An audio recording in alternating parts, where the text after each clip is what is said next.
la lista de estudiantes de Fundamentos de Economía antes de que comencemos. Denme un momento. A ver. Ya voy con ustedes. Por acá. Uy, sí, por ejemplo, Angie Marcela no ha venido. Ah, no, estos son otros. Ah, ya vi quiénes son estos. Listo. Bueno, entonces vamos a comenzar con nuestra clase de hoy.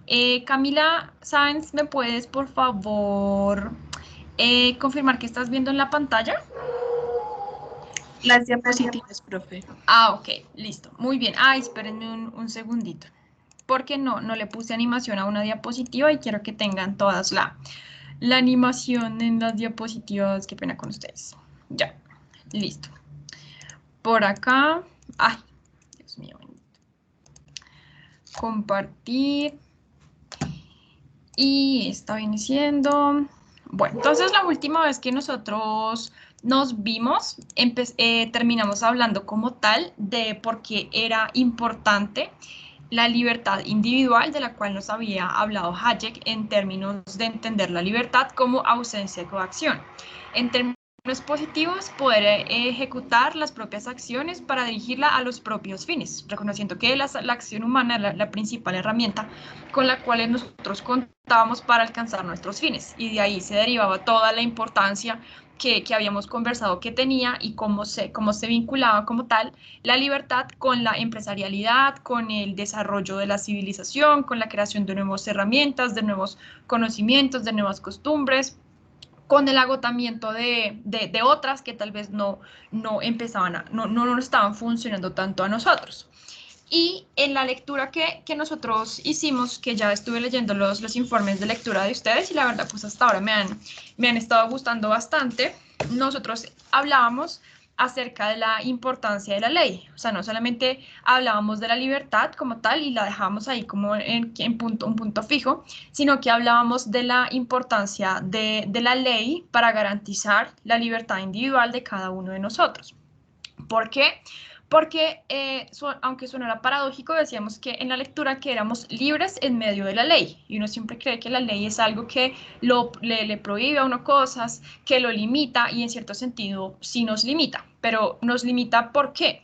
Porque todos nos acogemos a la ley, todos sentimos que la ley nos cobija, en cuanto esperamos que todas las personas que son libres, que pueden gozar de libertad, tengan el mismo grado de responsabilidad por el resultado de sus acciones. Entonces ya creo que lo habíamos comentado un día y si no ya lo vamos a comentar aquí.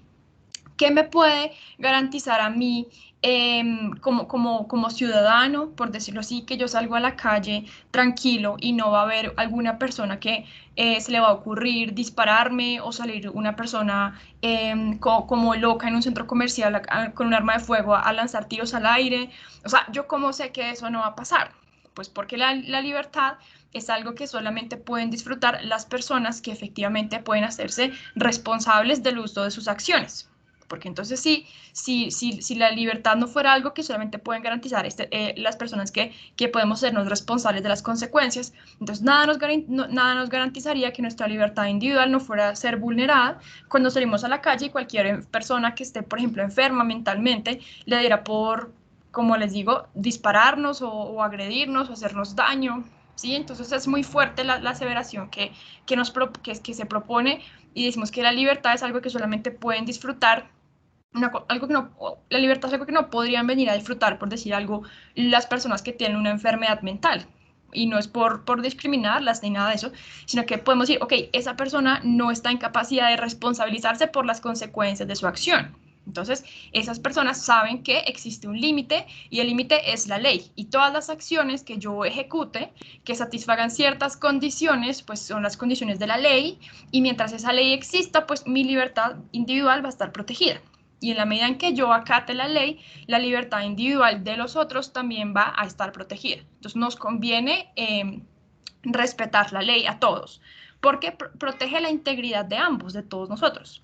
Y tener todos el mismo grado de responsabilidad en cuanto somos libres. Es decir, tener todos el mismo grado de responsabilidad en cuanto recogemos las consecuencias de nuestras acciones es en lo que consiste como tal la igualdad ante la ley, o sea, ser juzgados todos con el mismo criterio, sin atender a particularismos, sin decir cómo es que él no sabía, es que él estaba enfermo mentalmente, es que él no podía responsabilizarse de su acción. Entonces yo digo, ¿qué me iba a garantizar? Entonces no podrías poder ejercer tu libertad si no puedes responsabilizarte de la consecuencia de ese acto, porque responsabilizarte de la consecuencia de ese acto implica que otra persona puede resultar herida. Entonces, si tú no puedes asumir lo que implica eso, entonces no ejecutes, no puedes disfrutar de tu libertad. Entonces, en ese sentido, la libertad era una carga, pero también era un privilegio, porque pues, ¿qué más queremos que poder emplear nuestras acciones, alcanzar nuestros propios fines? Pero también era una carga en cuanto nos imprime una responsabilidad, ¿sí? Una responsabilidad de saber prever cuáles son las consecuencias de mis actos, ¿sí? Entonces decíamos, listo, entonces, libertad en la ley, ¿existe algo más? Entonces ya habíamos visto que, como para redondear la idea, bueno, habíamos leído en el documento que la libertad en la ley es una herramienta contra la coacción en cuanto mi libertad está protegida, mientras hago el mejor uso de mis capacidades para alcanzar mis fines. Entonces, ¿qué me va a garantizar a mí que en medio de la ejecución de mi libertad no voy a ser vulnerado? La ley, la igualdad ante la ley, tener todos el mismo grado de responsabilidad en cuanto somos libres. Ahora, podríamos empezar a pensar que la ley sola, o sea, la ley es un elemento que nos protege contra la coacción, un elemento que protege la integridad de todas las libertades individuales que conforman el orden social. Pero resulta que para poder disfrutar plenamente de esta libertad, Hayek nos plantea un concepto y él nos dice que es necesario permitir al individuo una esfera donde sea protegido de la interferencia de la coacción. Entonces estamos hablando de una esfera, de un rango dentro del cual el individuo está libre, está protegido de cualquier interferencia o coacción por parte de otra persona. Entonces la ley ya la tenemos y está bien, está protegiendo la integridad de ambos y de todas las personas que conforman el orden social, en cuanto tenemos que ajustar nuestras acciones a determinadas, tenemos que garantizar que nuestras acciones cumplan determinadas condiciones, pero todas las acciones que cumplan esas condiciones son permisibles, ¿sí? Entonces, en eso radica ser libres ante la ley, en la ley. Bueno, pero resulta que hay algo más allá, o sea, no solamente nos bastaría la ley, porque la ley nos estaría garantizando el ser ciudadanos, pero hay otra cosa que nos garantiza algo más importante, que es tener, tener una ciudadanía o una nacionalidad. Y aquí ustedes ya me van a decir cuál es. Entonces decimos lo siguiente. Esta esfera de la cual podemos empezar a delimitar y podemos empezar a pensarla en términos conceptuales, en la que estamos protegidas de cualquier interferencia, podemos llamarla, y de ahora en adelante la vamos a llamar la esfera protegida o la esfera privada. ¿Listo? Entonces es ese rango de acción, es ese espacio, no es físico, sino ya van a darse cuenta, es material, o sea, no es un espacio físico, la esfera protegida no es un espacio físico, aunque podría llegar a verse como tal, sino un concepto sí, una definición, un concepto en el cual yo me muevo, en el cual yo soy libre para ejecutar ciertas acciones. Sí, ya les voy a decir porque suena un poco abstracto y dicen, bueno, al fin es un sitio o no es un sitio. Bueno, ya les voy a decir qué es. ¿Listo? Entonces, ¿cuáles son los límites de la esfera protegida? Entonces, de la puerta de mi casa para adentro, de la puerta de mi casa para afuera, entonces los límites que hablamos de la esfera protegida como tal no son límites físicos, porque la esfera protegida hace referencia a la propiedad privada, ¿sí? Entonces, hay un grupo de hombres que ha establecido cuál es la esfera protegida de todos, lo que les venía diciendo, de la puerta para afuera, de mi cuarto para adentro, de la cocina para afuera, no es como tal unos límites físicos, sino que esa esfera protegida va a ser delimitada por la propiedad privada, por la capacidad, por todos los medios con los cuales yo puedo disponer, o de todos los medios materiales de los cuales yo cuento para desenvolverme cotidianamente en mi existencia, ¿sí? Algo tan básico como una camisa, como una blusa, como un lápiz, como un celular, todos estos son medios materiales que me potencian a mí diariamente para alcanzar unos fines específicos que yo tengo cotidianamente, ¿sí? Entonces ya empezamos a entender que la libertad no tenemos que entenderla en de largo plazo, como uno siempre, sí, la libertad está por allá, pero algún día la alcanzaré, sino que la libertad es algo en lo que estamos todos los días, todos los días, todos los días, disfrutando o no disfrutando de esto, ¿sí? Entonces, esta esfera protegida viene delimitada por la propiedad privada y es la idea que vamos a desarrollar como tal hoy, ¿listo? Entonces, Santiago, ¿me ayudas? Bueno, primero que todo, Santiago, ¿puedes leer o estás todavía un poco ocupado en el trabajo? Por aquí No, entró... puedo leer. ¿Sí? ¿Sí puedes? Sí. ¿Sí? Bueno, y por aquí vi que entró José Jesús Botero. Bueno, entonces, Santiago, ayúdanos leyendo esta idea que estamos leyendo acá. Listo, profe. Estamos difícilmente en una posición de llevar a cabo un plan coherente. Y tiene el micrófono abierto que me escucho. ¿Tú, profe? ¡Ay, soy yo! Es que me escucho allá. Debo ser yo, pero ¿sabes qué pasa? Que si no, yo no te escucho. Espérate, me pongo mis audífonos entonces. Espérate, entonces. Ay, ¿qué se me hicieron? Aquí está. Ya te dejo hablar. ¿Todos escuchan a Santiago doble? ¿Me confirman? Sí. Ay, entonces los debo estar enloqueciendo a todos. A todos. Espérense. Listo, ya. Listo, Santiago, ya no te vas a escuchar más más. Digo, 1000 veces. Listo. Listo. Estamos difícilmente en una posición de llevar a cabo un plan coherente de acción, a menos que estemos seguros de nuestro exclusivo control de algunos objetos materiales.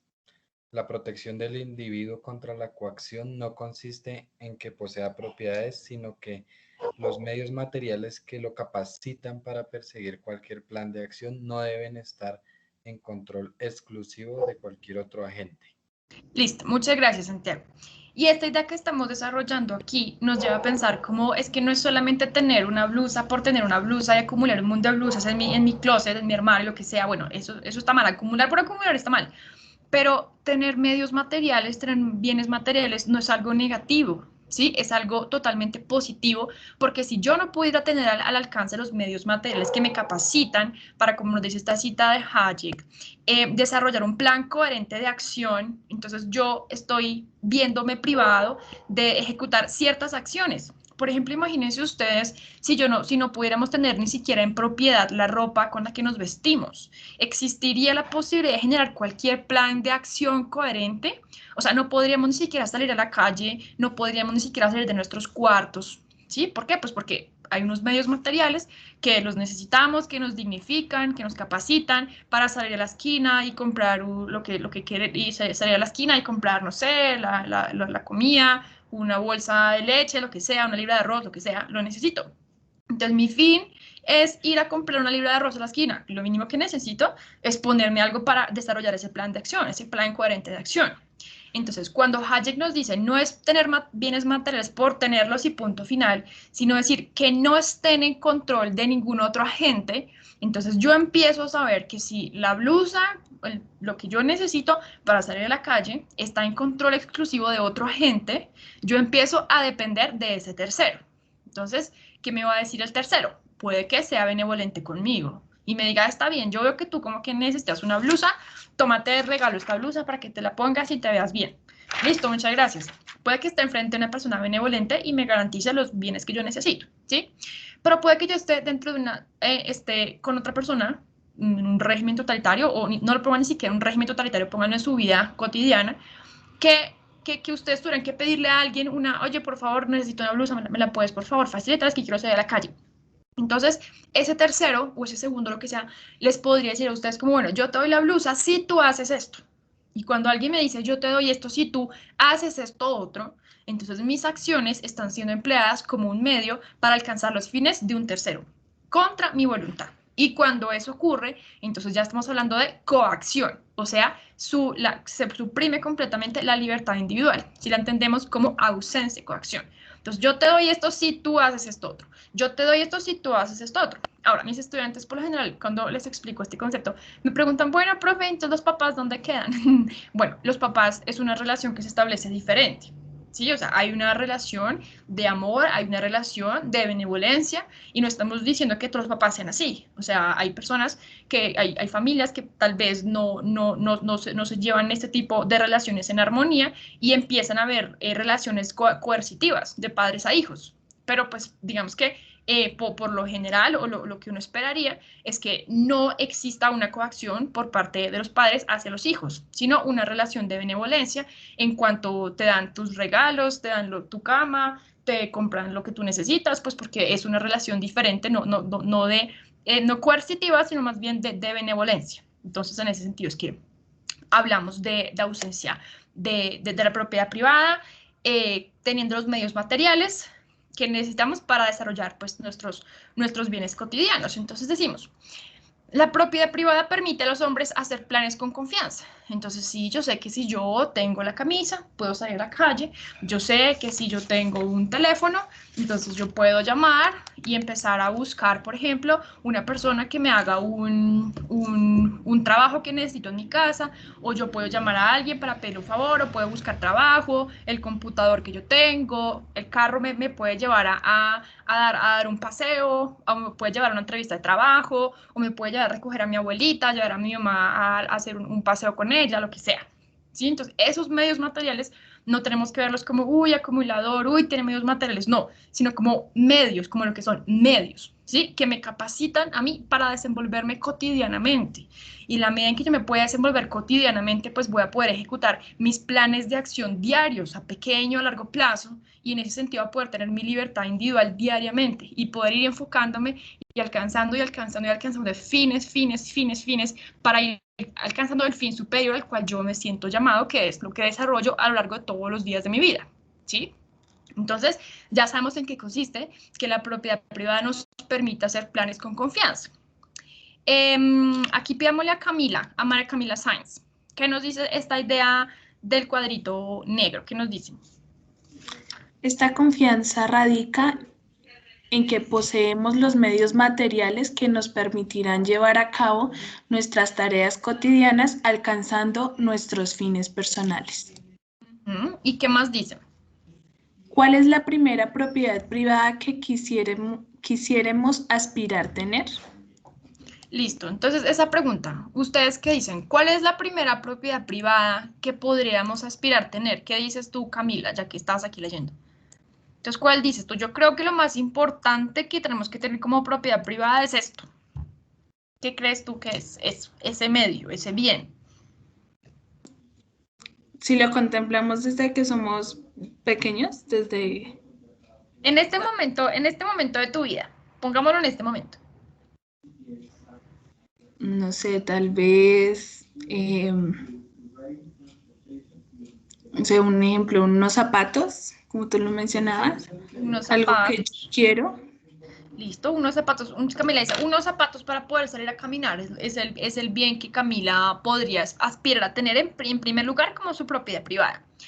¿Qué nos dice por aquí? A ver, Marta Liliana. Entonces, ¿cuál es el primer medio o el primer bien que tú quisieras tener como propiedad privada? Ah, creo que Marta Liliana no respondió ahorita. Sí, no Sí, respondió. Ok, entonces, ¿cuál es la respuesta? Cuéntanos. ¿Cuál crees tú? pues, una, pues, no sé, propiedad privada que quisiera tener o que tengo. No, lo que tú quisieras tener, o sea, de acuerdo a lo que hemos estado conversando, ¿cuál sería entonces si la propiedad privada lo que te capacita para hacer planes coherentes de acción diarios? ¿Cuál sería la primera cosa que tú aspirarías a tener en propiedad privada? Que fuera tuya y que no estuviera en control de ningún otro agente, de tal forma que tú no pudieras sentirte coaccionada en algún momento a ejecutar ciertas acciones para poder acceder a ese bien o a ese medio. ¿Cuál Sí. sería? No sé, una casa propia sería algo muy importante para mí. Una casa propia, bueno, listo. Alguien que alce la mano y me diga una idea, que diga profe, sin esto definitivamente no. Ay, nadie quiere alzar la mano, no, no me gusta cuando son tan monosílabos. Preguntémosle entonces a Mayra Alejandra. Yo te vi ahorita que nos saludaste. Mayra Alejandra, cuéntame. Sí, señora, aquí estoy. No sé, de pronto la ropa. La ropa, muy bien, la ropa. Miren que cuando uno por lo general habla en términos de propiedad privada, uno tiende como a pensar en la casa, en el carro, en una tierra, en un sector, en el sector inmobiliario, y uno tiene como irse por ese lado. Y uno dice, no, o sea, lo que inicialmente, como nos dicen Camila y como nos dicen Mayra, lo que inicialmente cualquier persona podría aspirar a tener, pues es su ropa, o sea, la ropa es una cosa muy dignificante. Y una vez tú ya tienes, digamos que la ropa para salir, ya puedes buscar la forma de trabajar, puedes buscar la forma, si trabajas, entonces puedes garantizarte el alimento, y si entonces si te garantizas el alimento, entonces ya puedes empezar a escalar a otro tipo de fines. ¿Sí? Entonces lo más mínimo que uno podría aspirar a tener, pues es su ropa, y es que eso es propiedad privada. Y en cuanto la ropa no esté en control exclusivo de cualquier otro agente, como dice Hayek, entonces yo la tengo y es mía, y salga y entonces mirar cómo se va a desenvolver cotidianamente en su vida y en sus fines personales y trascendentes, ¿sí? Entonces es esto. Cualquier bien material que poseamos a partir de aquí, o sea, a partir de nuestra ropa, ¿sí? Es una herramienta que nos ayuda a potenciar y perseguir nuestros fines cotidianos. Entonces hagan de cuenta que ustedes están en un examen en la full un día y dejaron el lápiz. Entonces ustedes dejaron el lápiz y algo tan básico como un lápiz pues hace parte de la propiedad privada. Entonces puede que el compañero de ustedes no sea de malo y les diga, no te lo voy a prestar a no ser que me des tú la respuesta, pero de alguna manera no, ya no piense que no se los quiere dar, sino que piensen que ustedes no lo tienen y el lápiz lo necesitan para desarrollar un examen porque no dejan contestar en esfero, supónganse una situación así bien hipotética. El caso es que no tienen el medio para hacer el examen. Entonces, listo, no lo tengo. Y ese examen me ayudaba a pasar la materia, o sea, me ayudaba a ir alcanzando paulatinamente un fin que yo tengo. Y el hecho de no tener ese lápiz, pues me impide, me reduce, ¿sí? Quedo limitado a que otra persona entonces me diga, bueno, te lo voy a prestar, quedo limitado a la benevolencia de otra persona, sí, a eso en este caso, en este ejemplo concreto del lápiz, ¿sí? Igual pasaría con nuestro computador.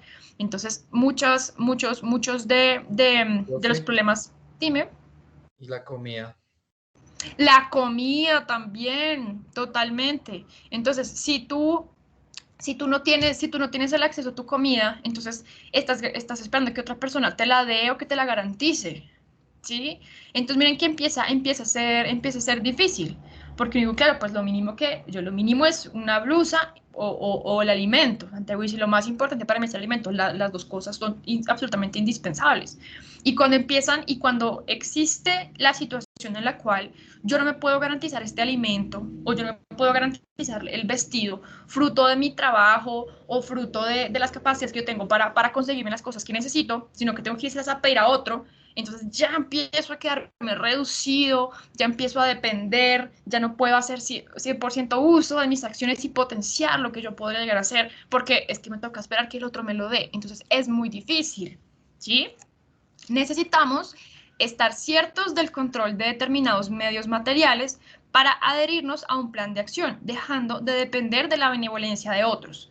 Entonces, cuando digan, es que nadie se va con la riqueza a la tumba, nadie se va con los medios materiales a la tumba. Yo no me aguanto cuando la gente me dice eso. O sea, está bien, no está bien acumular, no está bien acumular, ¿sí? Pero no está mal tener bienes materiales, porque los bienes materiales son eso, medios. Ya las personas que hacen de los medios materiales un fin, pues así están mal, ¿sí? O sea, yo no puedo pensar que este celular es un fin en sí mismo. Esto es un medio que me sirve para llamar a mis estudiantes, para llamar a mis profesores, a los contactos que tengo, bueno, entonces cómo va este negocio, no sé qué. Entonces, eso es un medio, no es un fin, ¿sí? Entonces, cuando yo empiezo a encontrar en estos bienes materiales un fin y no un medio, entonces ya empiezo a tener algo desajustado en mi cabeza.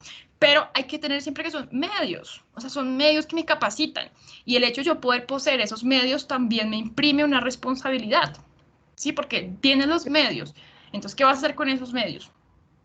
No grabar videos en TikTok todo el día. Perdona que use TikTok, eso es un ejemplo básico que pongo, ¿sí? Entonces, es una responsabilidad también poder poseer esos medios, ¿sí? Bueno, sigamos. Pero Dime, una pregunta, sí. y digamos, la plata para poder conseguir estos medios, que yo la consiga, o sea, sí, mi propia plata, ¿no va ahí? Claro, claro, porque y ya vamos a entrar más adelantico en el papel moneda.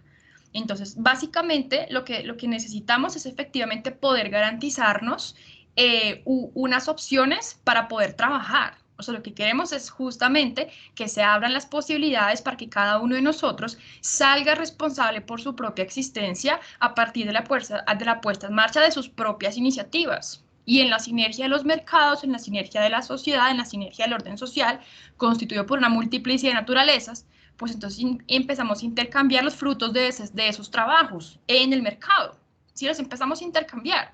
Entonces toma tú este, ¿y cómo te pago? Bueno, ya vamos con la historia del dinero más adelante, pero te pago con este dinero, que es un medio de cambio, ¿sí? Entonces yo tengo un billete, ¿para qué? Para deshacerme de él, para obtener otra cosa, ¿sí? Entonces, en sí el dinero no lo quieres lo que puedes adquirir con ese dinero, pero el dinero entonces sería lo que te estaría garantizando el acceso a esos medios materiales. Entonces lo que tú quieres es que efectivamente, ya hablando en términos ya como tal del mercado del trabajo, pudieras tú efectivamente poner en marcha tus propias iniciativas, tus capacidades dentro del sistema social de la división del trabajo para poder esperar contraprestación de otros en cuanto tú le das lo que ellos necesitan. Y entonces existen los medios de pago, los billetes como medios de pago. Entonces sí, los billetes son un medio, pero para adquirir un medio material. Porque el billete por sí mismo no tiene valor. ¿Sí? O sea, es como Por sí un mismo. medio para obtener la propiedad privada, pues. Sí. Esa sería la conclusión. Es un medio para obtener un medio, porque el billete por sí mismo, y ya más adelante ahondar en esa idea, por sí mismo no tiene valor. ¿Listo? Por sí mismo el billete no tiene valor. Es que me dan ganas de decirte de una vez. Bueno, te voy a dar una idea por ahora.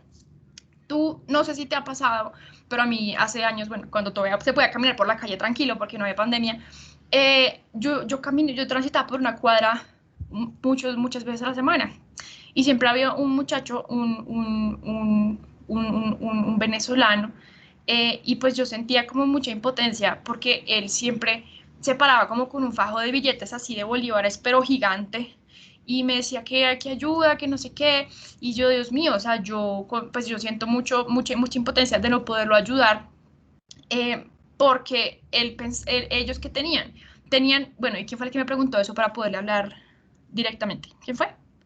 Sole. Sole. Entonces, Sole, yo te decía, él tenía un mundo de billetes, un mundo de bolívares, pero esos billetes como tal no podían comprar nada. Entonces ahí fue cuando nos dimos cuenta y dijimos, no, el papel moneda por sí solo no tiene valor. El papel moneda tiene valor cuando te permite adquirir algo a cambio de ese billete. Entonces nosotros no tenemos los billetes por el simple hecho de que somos felices acumulando billetes y mientras más billetes tenga, más rico soy. No, porque en ese sentido los venezolanos y los argentinos eran absolutamente ricos. Y ellos salieron en el último informe sobre el índice se me olvidó, lo había bajado ayer de Economist. El último informe sobre bueno, que estábamos viendo sobre la pobreza, pero si alguien se acuerda y lo miró, me avisa cuál es. Y salieron dentro de los países donde la miseria, pues es donde existe la mayor miseria actualmente, Venezuela y Argentina. Entonces tienen muchos billetes, pero no tienen que comprar con esos billetes. Entonces lo que queremos es, entonces nosotros tenemos los billetes, no para guardarlos y decir tengo muchos billetes, porque serían más ricos los venezolanos y los argentinos, sino que lo que queremos es tener que comprar con esos billetes y que la gente confíe en estos billetes y diga, sí, te recibo este billete porque sé que otra persona también me va a recibir este billete y lo voy a obtener a cambio. Entonces fíjate que nosotros queremos los billetes, pero es para deshacernos de ellos. O sea, quiero un billete, pero para podérmelo gastar, o sea, porque representa para mí una posibilidad última de adquirir un bien que yo necesito, ¿sí? Pero entonces ya profundizaremos sobre que no me interesa el billete, sino qué comprar con esos billetes, ¿sí? Pero digamos que redondear y tu pregunta, podríamos decir que sí, o sea, los billetes que tienen capacidad de compra, entonces harían parte de la propiedad privada en cuanto son un medio para conseguir esos bienes que yo necesito. Entonces ahí en la medida en que tú puedas garantizarte que puedes trabajar y que puedes poner en marcha tus capacidades, tus iniciativas para recibir un salario, entonces fíjate que estás disfrutando de la libertad que tú necesitas para configurar tu canasta de consumo y ponerte todos los bienes que tú necesitas porque entonces los necesito, los quiero y me sirven. Entonces en eso consistiría también la libertad económica desde ese punto de vista, ¿sí? Bueno, entonces continuamos. Decimos la propiedad privada era el título. Entonces decimos, está intrínsecamente unida con la civilización. Entonces, evidentemente, ya sabemos que existe desde los niveles más primitivos. Solo bastaría nosotros recordar las sociedades neolíticas de Lilley, cuando él nos contaba acerca de las herramientas que se habían hecho y que se habían creado a partir de hueso y piedra. ¿sí? Que el hombre neolítico había inventado para facilitar sus tareas cotidianas. Entonces, para mí, un elemento que me ayuda a realizar mis tareas cotidianas en este estado de las cosas, en este estado de la tecnología, es mi computador, ¿sí? Mi computador es mi principal herramienta de trabajo, pues después de mi voz, claramente, ¿sí? Entonces, esa es mi principal herramienta de trabajo.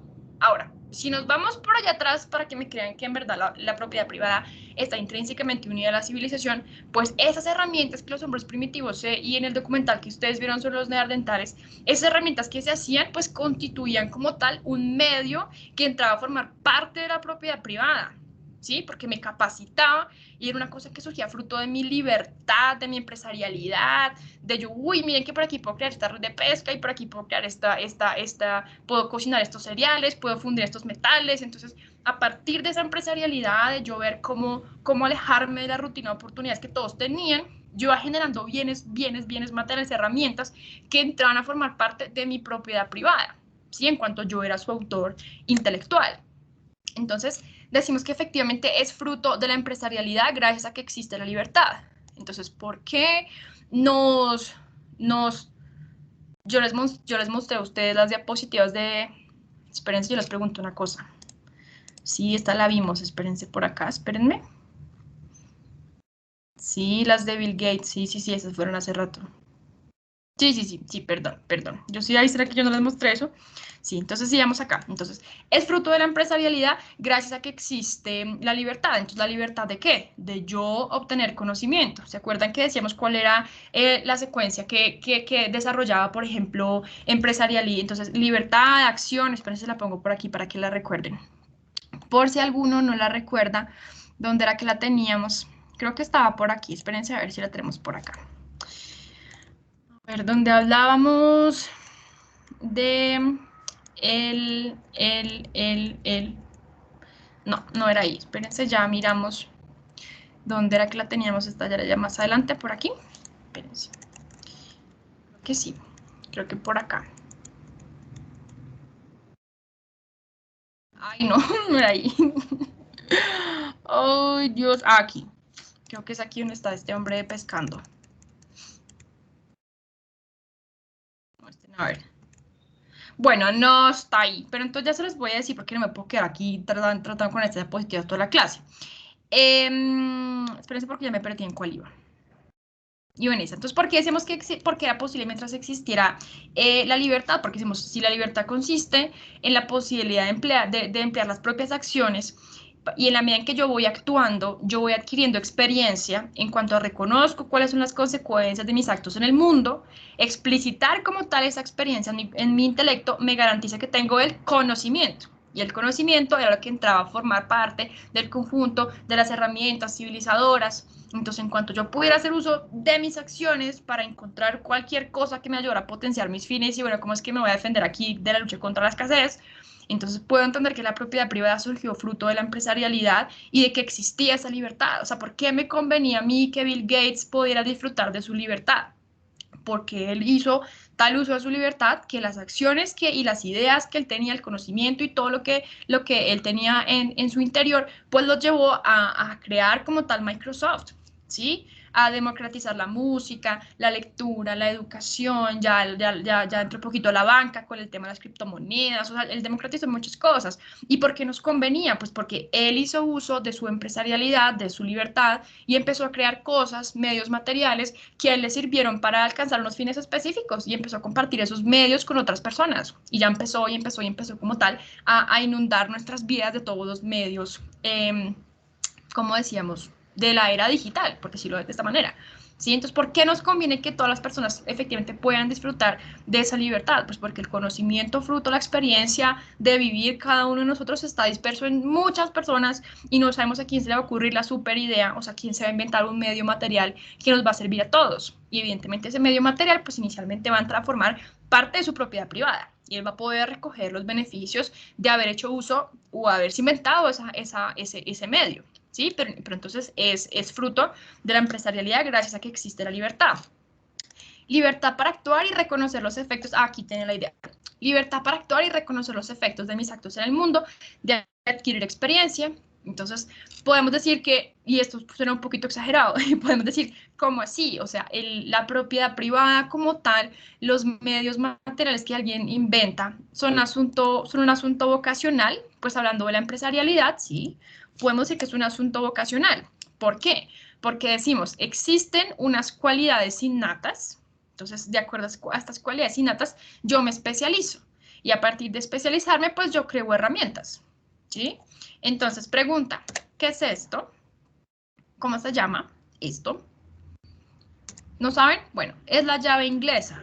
¿Y ustedes cómo creen? La próxima les pongo este título aquí abajo para que se vea bien. Esto es una llave inglesa. ¿Alguna vez ustedes han preguntado cómo se generó la primera llave inglesa toda la historia? Primero que todo, ¿saben cómo se usa? O sea, esto es como para aflojar tuercas, ¿sí? Y ustedes de aquí le van graduando si quieren que sea más gordita o más flaquita. Entonces, la cojan y entonces le van moviendo los tornillitos y esos tornillitos van ampliando o van cerrando la boquita de la llave inglesa. Entonces, ustedes ya pueden coger cualquier cosa que esté difícil como de zafar con los dedos y la mueven y listo, y salió. Entonces, yo conozco, vuelvo a la idea anterior, yo conozco cuál es el trabajo que yo estoy realizando, ¿bien? Entonces, conozco cuál es el trabajo, conozco cuáles son las limitaciones que tengo para desarrollar ese trabajo, conozco cuáles son las partes más difíciles del trabajo y cómo podrían empezar a facilitarse ese trabajo, esa faena, ¿sí? Si yo dispusiera de determinado bien, de determinado medio, ¿sí? Que es un medio que va a entrar a formar parte de mi propiedad privada, ¿sí? ¿Por qué? Y me va a permitir que esté en ausencia de coacción, ¿por qué? Porque, bueno, la red de pesca me va a permitir que yo pueda garantizarme mi propio alimento y dejar de depender de que otra persona me quiera dar un pez para que yo pueda comer, ¿sí? Entonces, yo voy conociendo cuáles son las limitaciones que tengo cuando pesco con la lanza. Y entonces empiezo a decir, ¿qué tal si yo pudiera generar otro método para pescar y ahorrar tiempo y no gastar tanta energía en esto? Entonces, ahí es cuando digo, sí, efectivamente, esa red de pesca entraba a formar parte de la propiedad privada, en cuanto capacitaba a nuestro hombre neolítico, a nuestro pescador, para alcanzar un fin específico, pues que era pescar en ese momento. Sí, él ya tenía, digamos, que su ropa, tenía los hilos para hacerlo, eso formaban parte de la propiedad privada, eran medios con los que él contaba. Entonces, volviendo al tema de la llave inglesa. Entonces, por aquí vamos a pedirle, a ver, ¿a quién le pedimos? Pidámosle a Angie Marcela. Hola, Angie Marcela. Angie Marcela. Hola, profe. Sí, profe, sí, señora. Ok, que si nos puedes ayudar a leer acá, en este cuadrito que tenemos acá.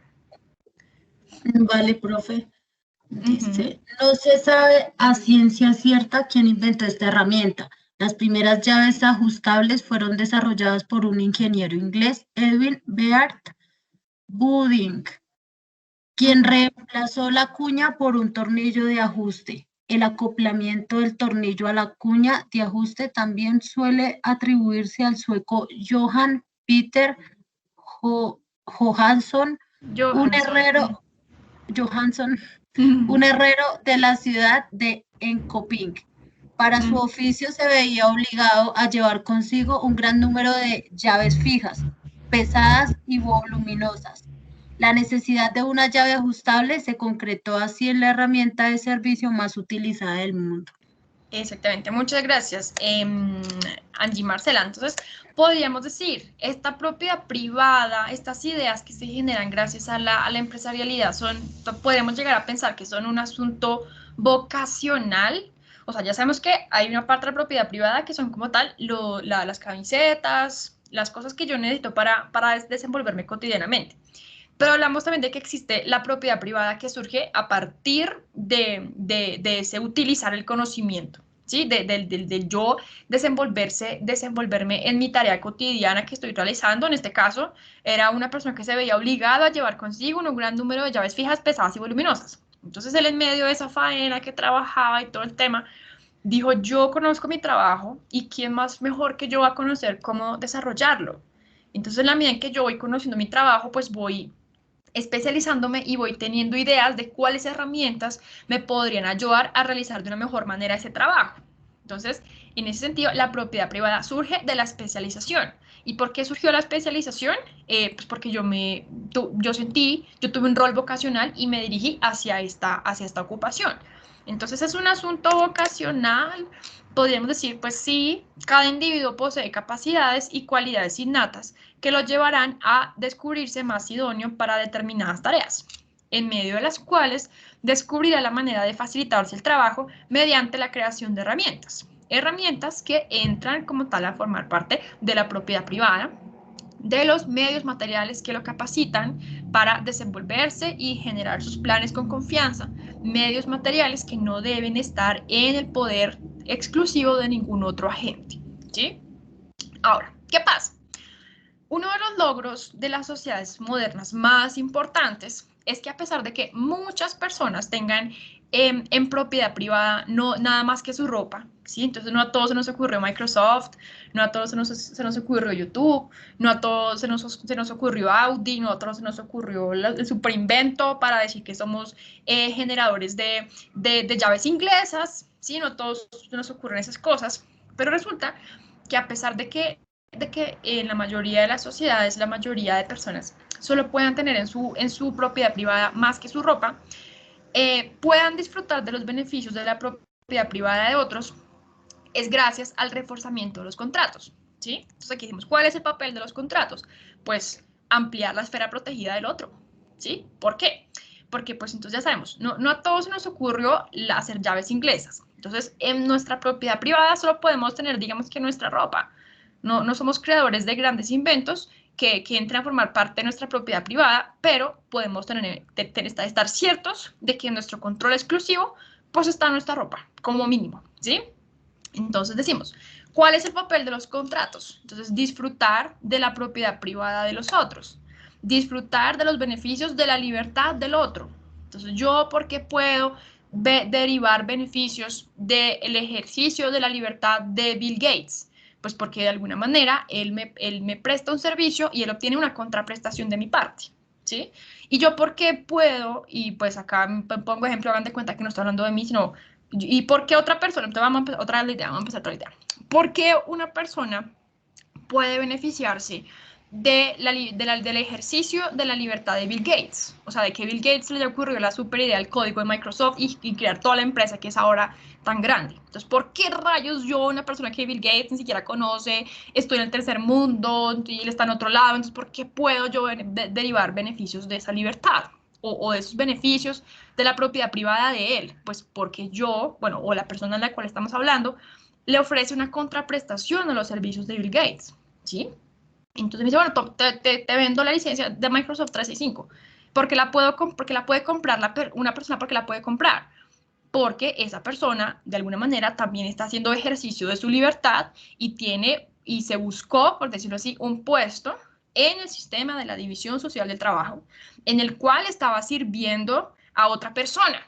Entonces, esa otra persona le dio una contraprestación. Entonces, yo estaba aquí y pude ir a donde me vendieron la licencia 365 Microsoft Office, ¿sí?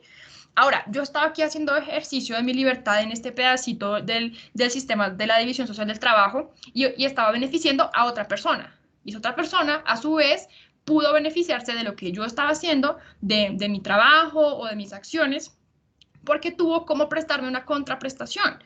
Entonces, no es que es que usted solamente trabaja porque le dan contraprestación. No, es que mi trabajo es el medio para yo garantizarme los medios materiales que necesito para desarrollar mis planes con confianza, ¿sí? Para que los medios materiales que yo necesito no estén en control exclusivo de ningún otro agente.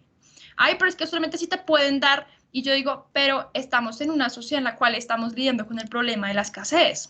Estamos en una sociedad en la cual la mayoría de los bienes que necesitamos no existen, hay que producirlos, ¿sí? Y hay alguien que está dedicándose a producir esos bienes materiales. Lo mínimo que puede esperar es que si no está durmiendo en su cama, disfrutando de un día de ocio y que está trabajando todo el día en el campo o en la empresa o en la compañía, donde sea, pues es una contraprestación de otra persona. Porque entonces si yo me quedo esperando que es el único que trabaje en la sociedad, y entonces ¿quién le va a dar a él? Cada uno va buscándose los medios para salir adelante, ¿sí?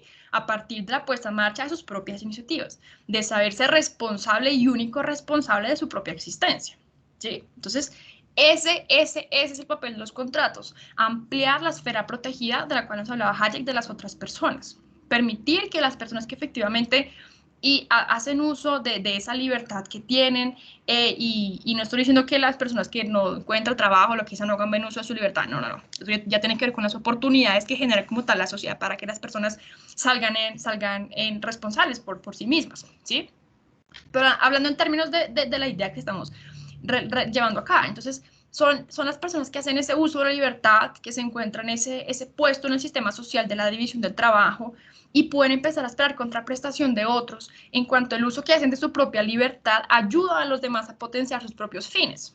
O sea, simple hecho de yo estar dando una clase aquí es una manera de ejercer la libertad mía, ¿sí? Y esperar contraprestación de ustedes, a la vez que ustedes esperan contraprestación de otras personas, de las personas que van a las empresas que ustedes tienen, para las empresas para las cuales ustedes trabajan. Esperamos contraprestación. O sea, sabemos que la libertad y la división del trabajo tiene un poder vinculante, porque nos conviene que los demás efectivamente también pongan a nuestro servicio el fruto, el ejercicio de lo que ellas son, de lo que ellas pueden hacer. Entonces, la división del trabajo tiene un poder vinculante muy fuerte. Y el papel de los contratos como tal, ¿cuál es? Entendí los contratos como simplemente las relaciones de contraprestación que tenemos, de ampliar la esfera protegida del otro. Está bien, yo sé que tú no te puedes dedicar a hacer blusas porque no sabes hacer blusas, pero tú sabes hacer otra cosa. Entonces, ponte a hacer esa otra cosa. Puedes hacer vasos, di tú un ejemplo. Tú sabes hacer vasos, entonces ponte a hacer vasos y tú haces los vasos y yo hago las blusas, ¿listo?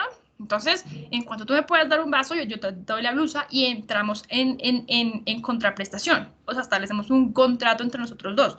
Yo te doy y tú me das, y los dos ampliamos nuestra esfera protegida, porque los medios materiales que necesitamos no están en control exclusivo de ningún otro agente, sino que depende de quién podernoslos garantizar. Pues de encontrar a nosotros el sitio de dónde es que yo voy a estar y de dónde es que voy a poder crecer y las oportunidades que me presentan. Entonces, ¿qué hubo? ¿Dónde es que están las oportunidades?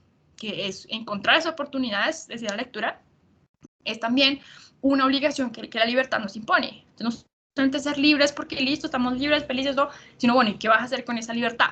¿Sí? Bueno, entonces, permiten ampliar la esfera protegida del otro porque existe contraprestación.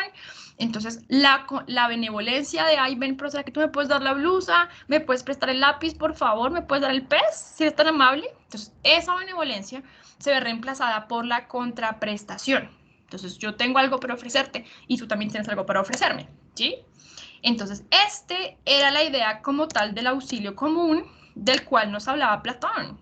O sea, ¿se acuerdan al principio? Cuando por primera vez hablamos del presagio platónico, entonces cada uno de nosotros se iba uniendo a aquel que podía satisfacerle sus necesidades.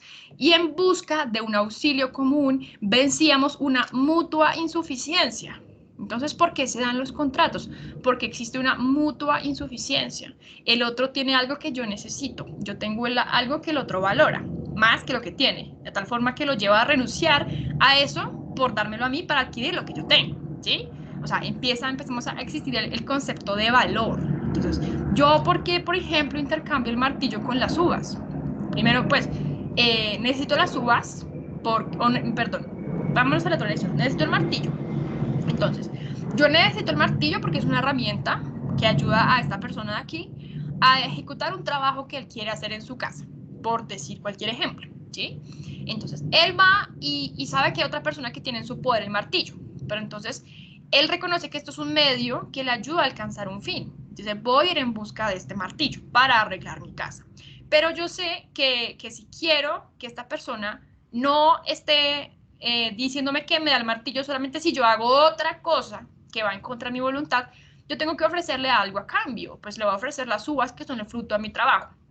Entonces, yo valoro en menos las uvas y por eso estoy dispuesto a intercambiarlo con ella. Entonces, valoro menos las uvas que el martillo.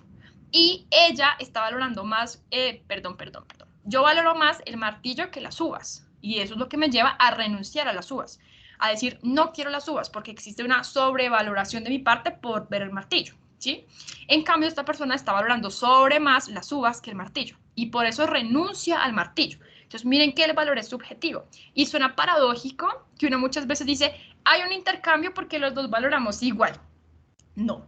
Los intercambios se deben, y suena paradójico, a que existen discrepancias en las valoraciones, ¿sí? Porque si ella valorara tanto las uvas como valora el martillo, no se vería no se vería, no se vería dispuesta a renunciar a las uvas, porque si las valoran lo mismo que valora el martillo, pues entonces no, o sea, yo no puedo renunciar a las uvas porque los valoro por igual, porque me satisfacen una necesidad que en mi escala de valoración puntúa de la misma manera. Entonces yo no puedo elegir, no puedo valorar, ¿sí? Acuérdense que elegir es valorar, ¿sí? Entonces no puedo porque valoro las dos cosas igual, entonces mejor yo estoy ciega, escojan ustedes por mí. Pero no, entonces en la contraprestación se da algo diferente. Entonces vencimos esta mutua insuficiencia a partir de que cada uno de nosotros estaba pues ejecutando, haciendo ejercicio de su libertad, desarrollándose, desenvolviéndose en ciertas acciones. Y íbamos a poner al servicio de los otros el resultado de nuestro trabajo y encontrábamos que teníamos una contraprestación para ampliar nuestras respectivas esferas protegidas, sabiendo que los medios materiales que yo necesitaba no estaban en control exclusivo de cualquier otro agente, sino que podía tener acceso a ellos en cuanto existiera contraprestación. Y actualmente eso es lo que pasa también. Bueno, ya sabemos en las sociedades libres y civilizadas, ¿sí? Entonces, el objetivo de los contratos fue vencer una mutua insuficiencia y se lograron ampliar las esferas protegidas de cada uno de nosotros, disminuyendo el riesgo de coacción. ¿Por qué? Entonces, a ver, aquí le pedimos que nos ayude a leer por acá. Jensi Karina, ayúdanos a leer esta idea, por favor. Entonces, los contratos disminuyen el riesgo de coacción. Decimos por qué. ¿Y por qué, Jensi Karina? Hola, profe, qué pena. Voy llegando a mi casa. Ah, ok, listo. No se preocupes, descuida, no hay lío. Entonces, por aquí, Karen Juliet. Porque en la medida en que un mayor número de contratos puedan celebrarse, la contraprestación me permitirá intercambiar los frutos de mi trabajo para adquirir los frutos del trabajo del otro. ¿Y qué más dice por acá? Otras comodidades materiales que me ayudarán a desenvolverme en mi vida cotidiana. ¿Qué más dice? Se amplía mi esfera protegida, amplío la del otro. Se amplía mi esfera protegida y amplío la del otro. Y finalmente, ¿qué dice?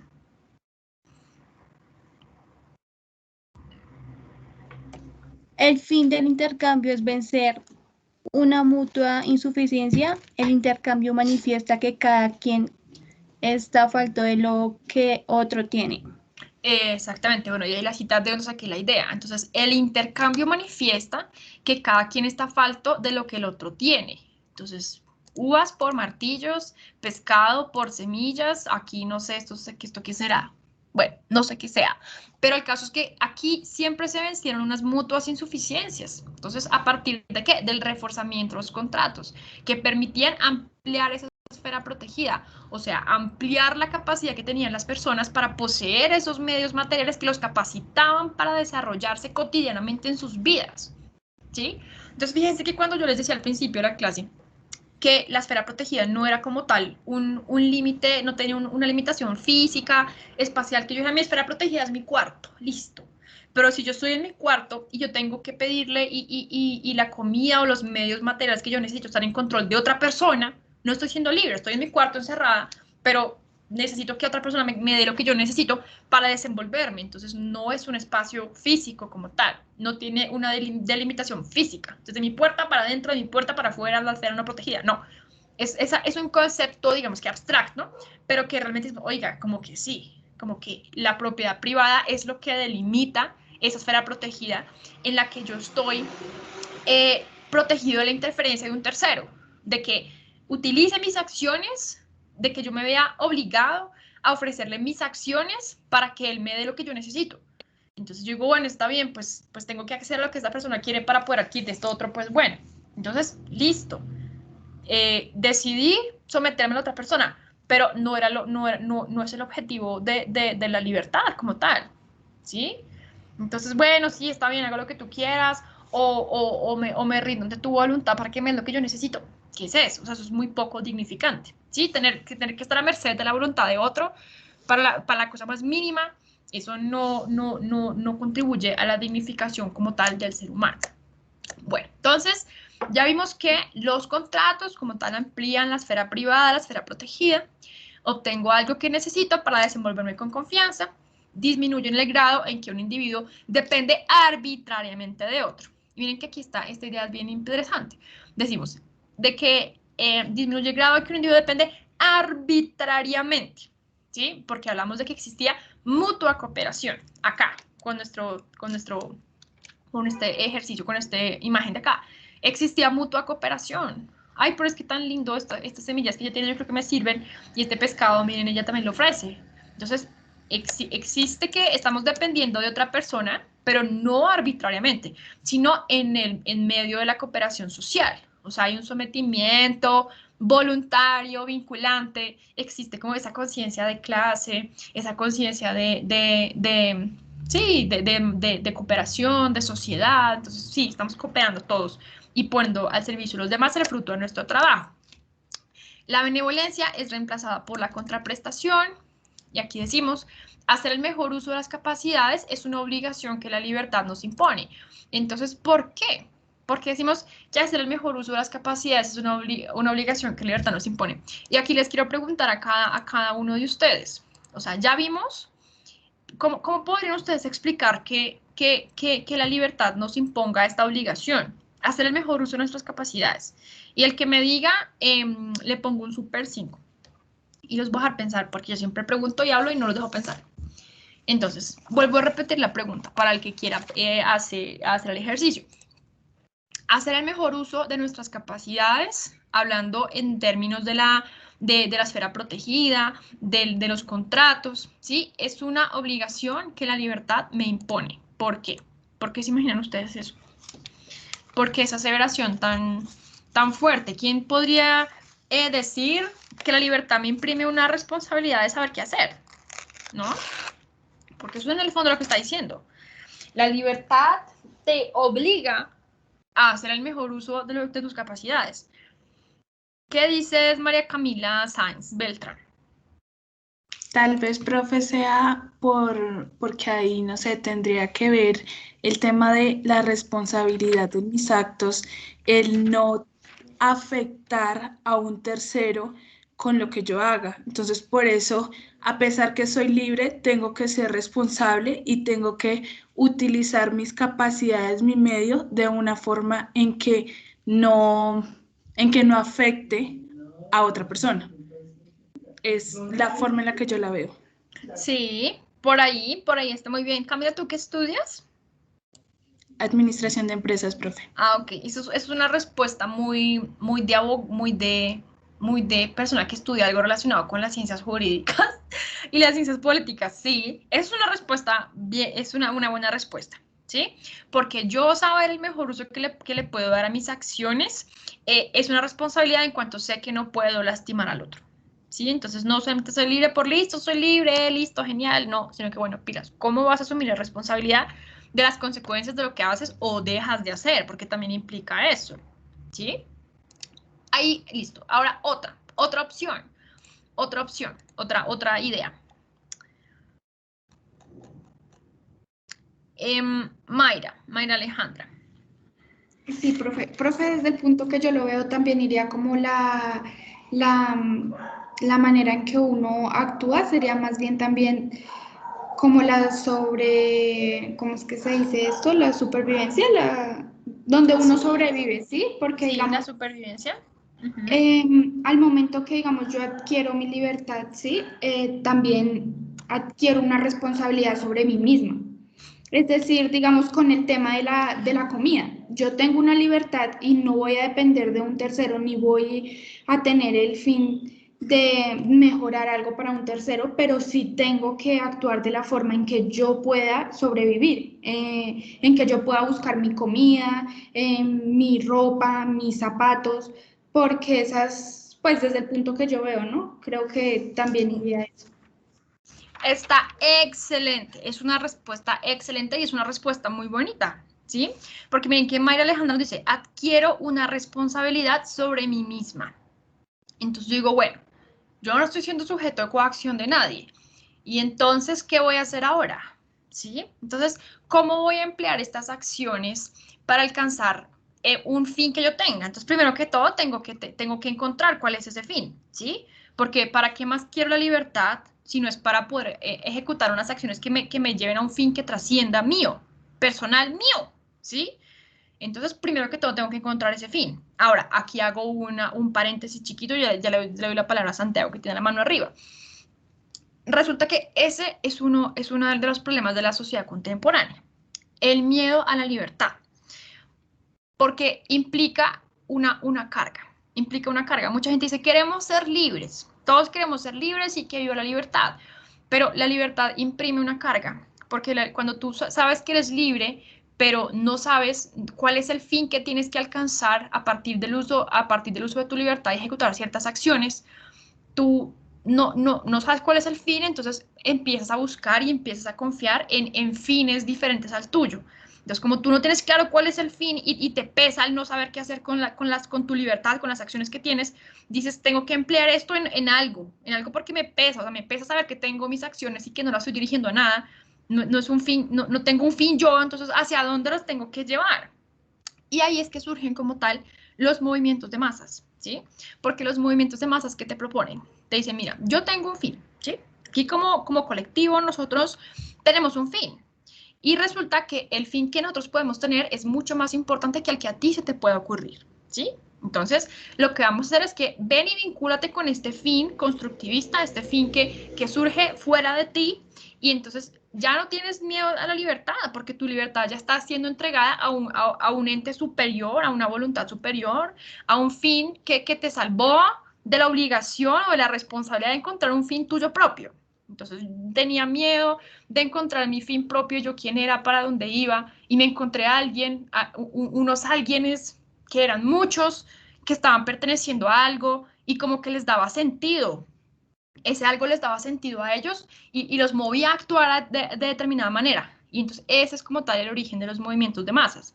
Entonces personas que posiblemente tienen miedo de asumir esa libertad porque saben que asumir esa libertad les implica la responsabilidad de saber qué hacer con la vida, ¿sí? De saber hacia qué fin apuntar y cuáles medios conseguir. Y si no tienen ningún fin, entonces van a buscar un fin que les proponga un tercero para ellos decir, ay, encontré por fin hacia dónde pertenecer, encontré algo hacia lo cual dirigirme, hacia lo cual caminar.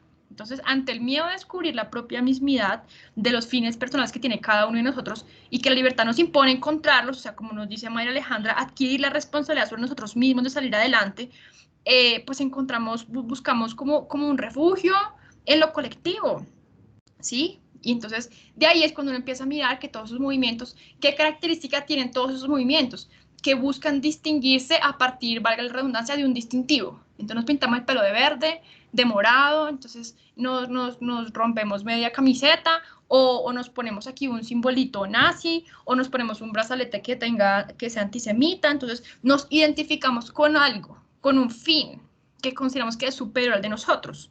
Entonces, ¿por qué es tan importante uno ser consciente del propio fin al cual uno ha sido llamado en la vida, bien sea un fin chiquito cotidiano o el fin ya trascendente que configura toda nuestra vida?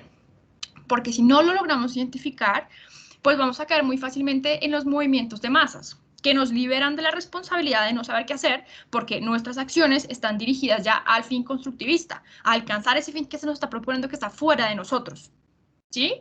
Entonces, esa respuesta que nos dio Mayra Alejandra es una cosa muy bonita y es una conclusión muy importante que uno tendría que sacar. Y uno dice, claro, la libertad me impone esta responsabilidad porque adquiero la responsabilidad sobre mí misma, nadie lo va a hacer por mí. Entonces, tengo que salir yo adelante responsable por mi propia existencia porque nadie más lo va a hacer. Entonces, saber cómo voy yo a utilizar esas capacidades, ya que las estoy teniendo, y saber cómo voy a contribuir con ellas en medio del orden social, sabiendo que nadie va a trabajar por mí, sino que yo tengo que mirar cómo es que va a salir adelante, ¿sí? Tengo que encontrarlo, y en cuanto tengo esta libertad, es una obligación que tengo, es una obligación que yo tengo, ¿sí? Entonces, nadie me va a decir que tengo que dedicarme a esta tarea, yo tengo que descubrirla, ¿sí? Y en la medida en que yo pueda descubrir cuál es esa tarea o esas habilidades que yo puedo ejecutar, pues voy a poder vincularme como tal a la sinergia del orden social, a la sinergia de la división social del trabajo y salir adelante por mí misma, sin esperar que otro me diga, oiga, venga, haga esto, venga, para acá, hágame esto, no, o sea, yo misma sé lo que tengo que hacer y salgo adelante para esperar la contraprestación de los otros y poder garantizarme lo que yo necesito. Entonces, es una responsabilidad muy grande el hecho de yo saber cómo es que voy a utilizar esas capacidades. Y de hecho, si ustedes están aquí en la clase, cursando en la universidad, las materias que están cursando, es porque ustedes efectivamente saben que a partir del uso de sus capacidades y de adquirir los conocimientos y lo que tienen, es que van a lograr cosas más grandes más adelante. ¿Y cuáles son esas cosas más grandes más adelante? Pues son los fines personales trascendentes de cada uno de ustedes. Entonces, el hecho es saber ustedes cuál es el mejor uso que pueden dar a sus capacidades estudiando, trabajando, ya están haciendo ejercicio de su libertad y están siendo responsables por su propia existencia, ¿sí?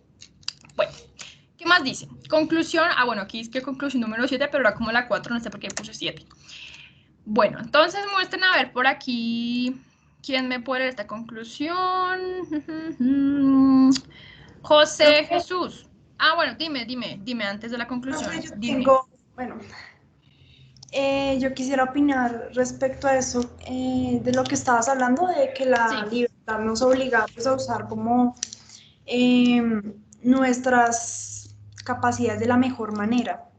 Sí. Es que, bueno, pues uno debe ser consciente de que estamos en un sistema capitalista y más en un país tercermundista, en donde es mucho más agresivo el capitalismo.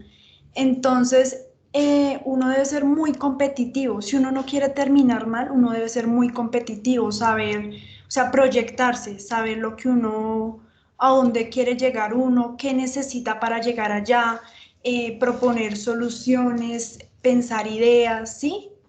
Porque, digamos, si tenemos como ese pensamiento de, por ejemplo, de toda la vida ser empleados, de ser como muy pasivos, pues no vamos a terminar bien. Entonces, por eso nos obliga la libertad a que usemos de la mejor manera nuestras capacidades y habilidades. Exactamente. Y miren que muchas veces, sí, yo quiero ser libre, y pues, pero tú has caído en cuenta de cuánto pesa la libertad. Nosotros caído en cuenta de cuánto pesa tener que saber qué hacer con tu vida. Y cuando no sabes qué hacer con ella, entonces entras a buscar un fin que sea, que digo, bueno, ¿a qué fin me apunto yo? Como que el mío, como que no funciona, como que el mío no existe, entonces voy a buscar otro. Y ahí están esos movimientos de masas, aprovechándose del miedo de nosotros, ¿sí? Y entonces lo que dice Andrea, pues es muy cierto. Pero yo tengo una pregunta para Andrea, antes de retroalimentar la respuesta. Tú dices que vivimos en una sociedad capitalista que es muy agresiva. ¿Tú a qué te refieres cuando dices sociedad capitalista? Bueno, pues es que el capitalismo, bueno, es bastante desigual, ¿sí? Entonces, digamos, si uno no quiere terminar, por ejemplo, no sé, desempleado, después, o sea, que llegue a un momento donde vea que no tiene ni para pagar un arriendo, servicios, o sea, terminar mal, entonces uno debe, o sea, ser estratégico, tratar de, digamos, proyectarnos de la mejor manera, ¿sí? Entonces, pensar en, no sé, emprender, no sé, profe, como tratar de sacar lo mejor de uno para no terminar mal. Y eso es verdad. Y mira que hay uno empieza a decir, bueno, pero es que no solamente depende de mí, no solamente depende de mí porque yo puedo ser la persona más trabajadora, puedo ser la persona más rebuscadora, puedo ser la persona, pues, mejor dicho, la más responsable del mundo con el ejercicio de su libertad y puede que las cosas no me resulten bien.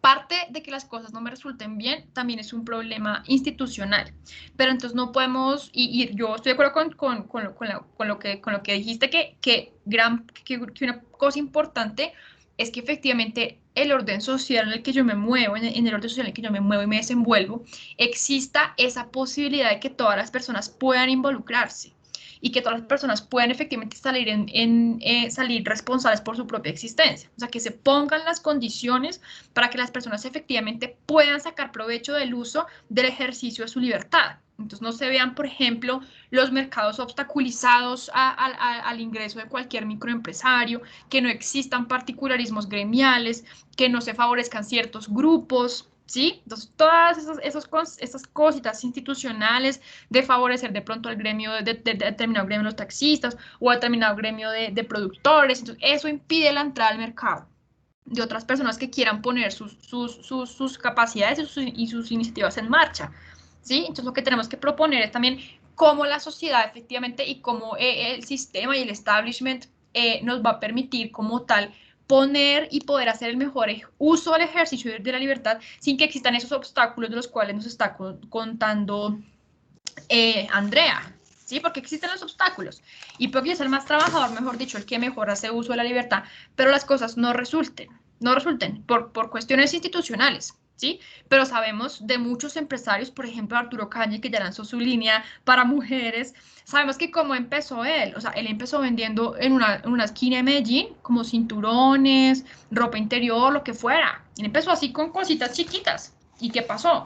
Nada, pues salió adelante y se tomó muy a pecho el tema de su libertad, el ejercicio de su libertad, y salió adelante y ahora tiene una empresa súper bonita que emplea a muchas personas, que da alimento a muchos hogares, que ya lanzó ropa para mujeres y empezó vendiendo en una esquinita.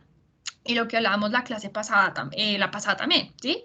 Entonces, estos, por ejemplo, los de Hewlett Packard, que empezaron por allá en un garaje, o sea, ninguna empresa, podemos decir que nació ya siendo gigante, sino que fue creciendo de a pedacitos y pedacitos y pedacitos, de que las condiciones se fueron, de que las condiciones en medio de la sociedad se fueron facilitando para que las personas pusieran como tal sus iniciativas y no existían esos obstáculos. Evidentemente, la competencia nos volvió absolutamente, valga la redundancia, competitivos, pero lo que hablábamos un día, esa competencia nos permitió mantener despierto el afán de rendimiento personal, el afán de mejorar, el afán de salir adelante, de entonces no me voy a quedar con eso, sino que voy a hacer algo mejor, ¿sí? Entonces, la competencia como tal no es mala, ¿sí? Porque nos permite mantener, bueno, pienso yo, es el concepto que yo tengo.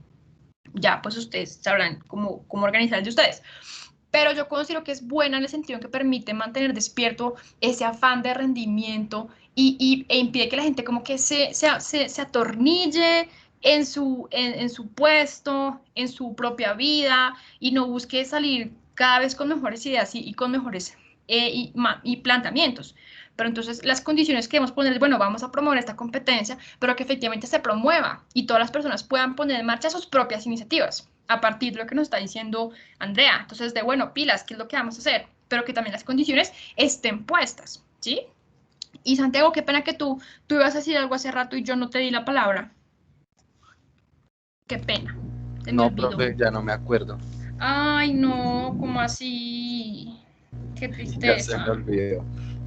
Bueno, pero entonces no bajes la mano, es que no la bajes, porque es que si la bajas a mí se me olvida y yo me quedo aquí. Profe, es no que la me bajes. cansé de tenerla arriba. Ay, sí, claro, por Dios. Bueno, entonces. Entonces, ¿quién era el que nos iba a leer la conclusión? ¿José? José, ¿estás? Sí, profe. Ok, listo. ¿Nos puedes ayudar leyendo esta conclusión, por favor? Claro. Estando cada vez más unos y los otros en posición de ejecutar un plan de acción coherente al tener al alcance el control de bienes materiales, evitando depender de la benevolencia o voluntad unilateral de una específica persona para satisfacer las condiciones esenciales de la vida o lograr desarrollarse en determinada dirección. Se habrá disminuido el riesgo de la coacción mediante la garantía de la propiedad privada. Qué conclusión tan importante.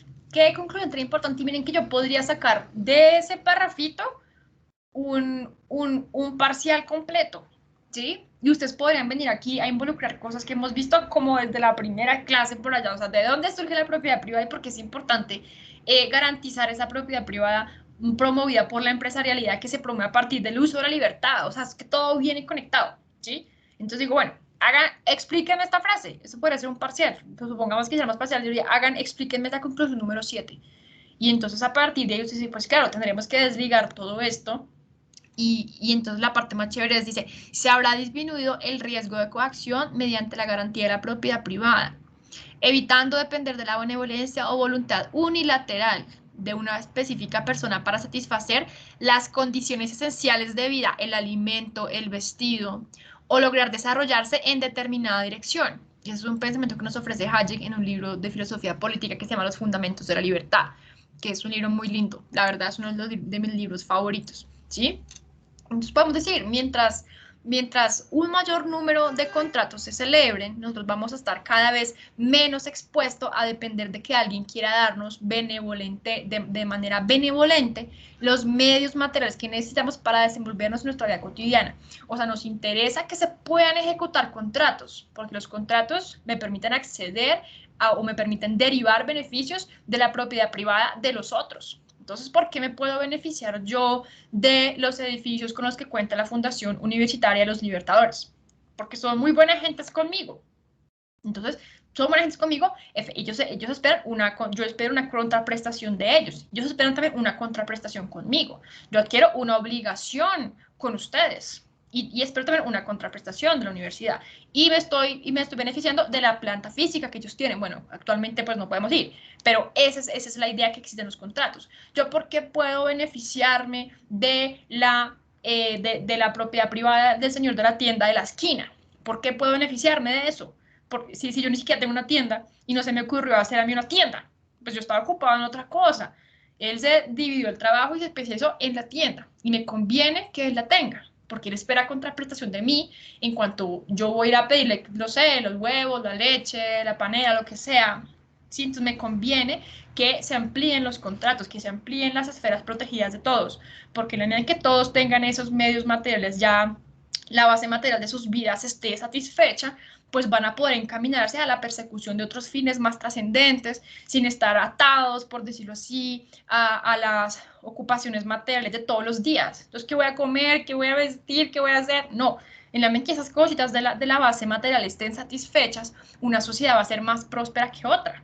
Y efectivamente poner los medios, garantizar que la sociedad efectivamente esté dispuesta a recibir todo el ejercicio de la libertad de las personas que la componen, es lo que garantiza que una sociedad sea más próspera que otra, ¿sí?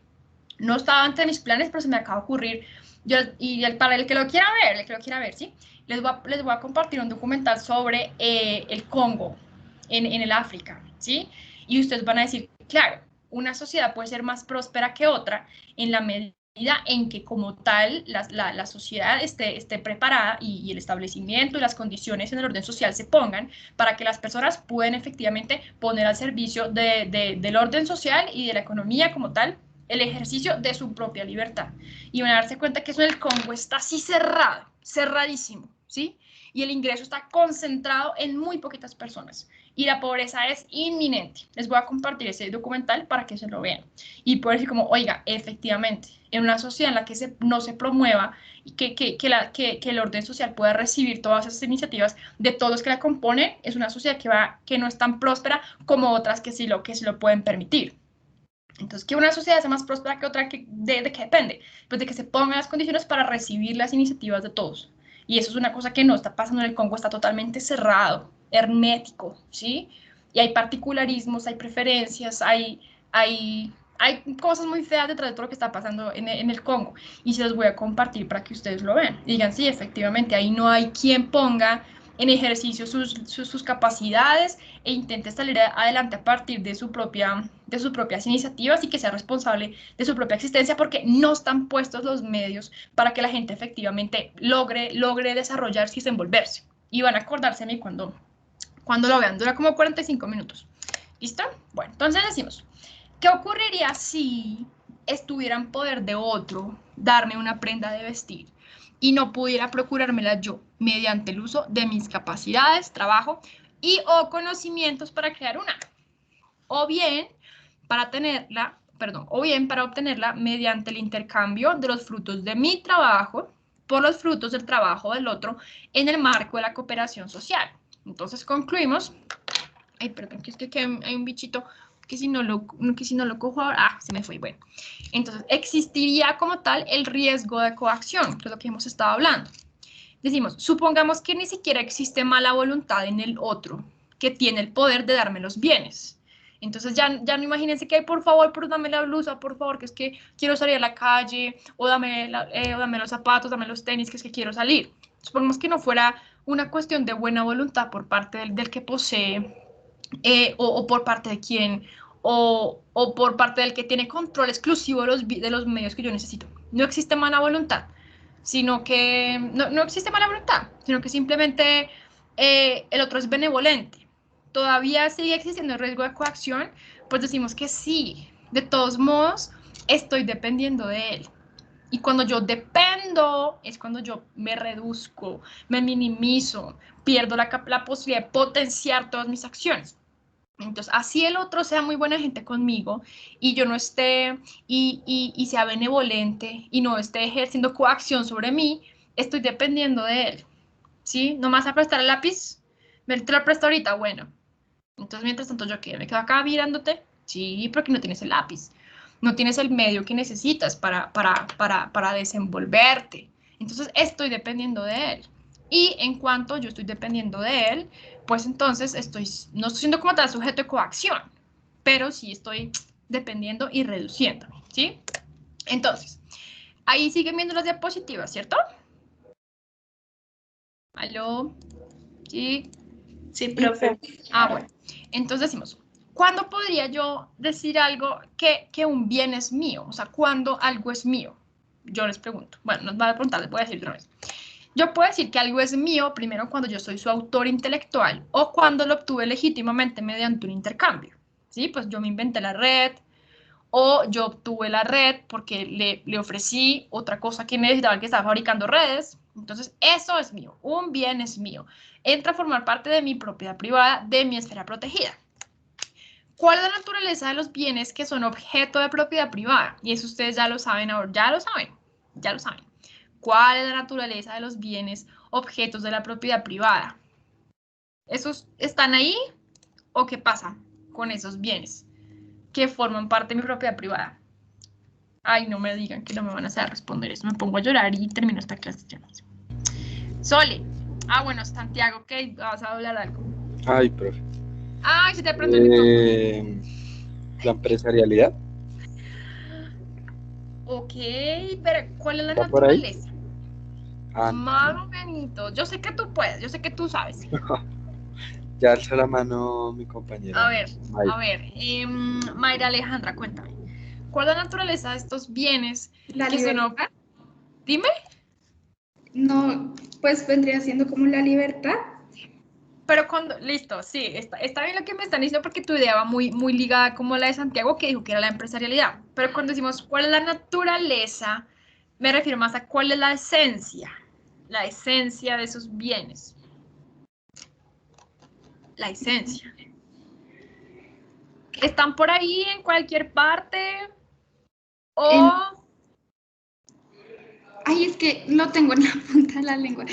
¿No es la zona segura, la zona protegida, algo así? La esfera, pero no es eso todavía. Hacen parte de la esfera protegida, pero ¿cuál es la esencia de estos bienes? ¿Cuál es su característica? Yo digo, la esencia del ser humano voy a inventar, bueno, no voy a inventar, voy a hacer algo que es verdad. Yo digo, la esencia de los hombres son las pasiones del alma. Yo puedo decir, esa es la esencia de los hombres, que tienen pasiones. Dime, José.